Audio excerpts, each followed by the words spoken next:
আজকে রান্না করব কাঁচকলা দিয়ে মাছ, তেলাপিয়া মাছ কেটে নিয়েছি, ধোয়া হয়ে গেছে।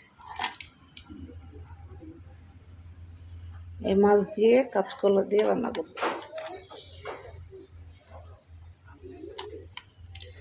কাঁচকলা দিয়ে তেলাপিয়া মাছ রান্না করব। আর হচ্ছে কাঁকরোল, এটাকে ভাজা করব, কাঁকরোল ভাজা। কে কি পছন্দ করেন কাঁকরোল ভাজা খেতে অবশ্যই জানাবেন।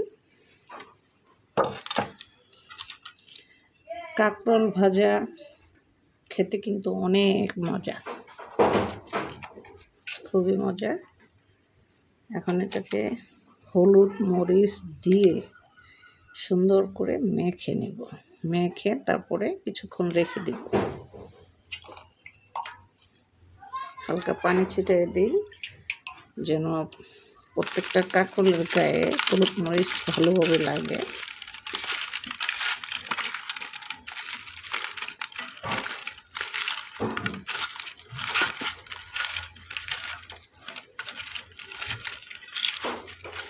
কাঁকরোল ভাজা আসলে খেতে কিন্তু খুবই মজা।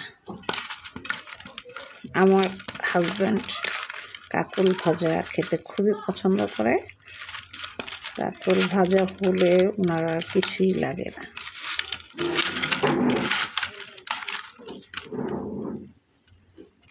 আমি এই যে এইভাবে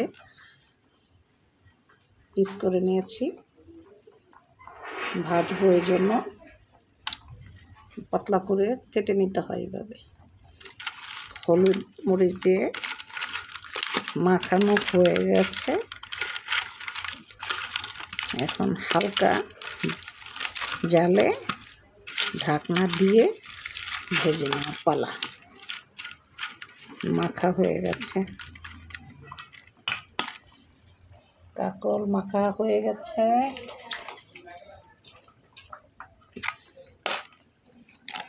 এখন মাছ হলুদ মরিচ দিয়ে মেখে নিব মাছটা।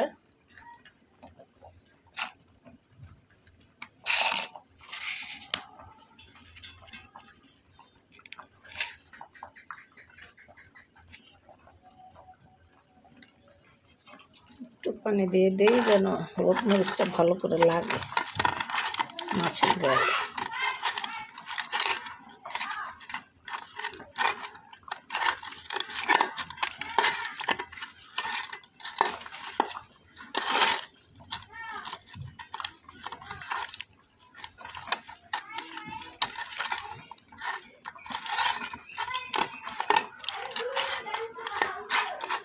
মাছ মাখানো হয়ে গেছে।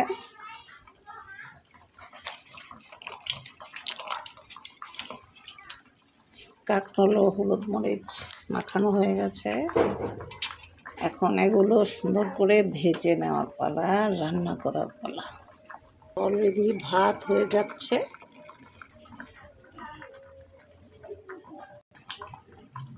তো এখন আজকে এই পর্যন্তই। ভালো থাকবেন, আল্লাহ হাফেজ।